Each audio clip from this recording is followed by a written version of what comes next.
roda kepemimpinan Polri di jajaran Polda Sumsel balik lagi ngalami pergantian, di mana beberapa ikok Pamen maupun Pama yang jabat di beberapa ikok posisi, diantaranya Kasubdit, Kabak Ops, Kasat, Samo Kapolsek dilakukan pergantian oleh pimpinan Polri di Polda Sumsel.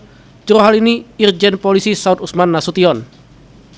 Berdasarkan telegram dari Polda Sumsel, ada beberapa ikok pejabat yang mengalami pergantian di lingkup Polda Sumsel, diantaranya ialah Kasubdit Propos Bid Propam Polda Sumsel dari AKBP Fijar Muslim diganti oleh AKBP Rantau Isnur Eka yang sebelumnya menjabat di Kakoris SPB Betung Polda Sumsel.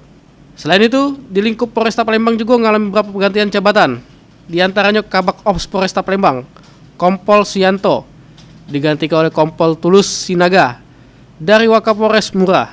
Lalu ada juga pejabat lainnya di lingkup Polresta Palembang, Samo 2 Kapolsek di wilayah SU2 Samo IB2.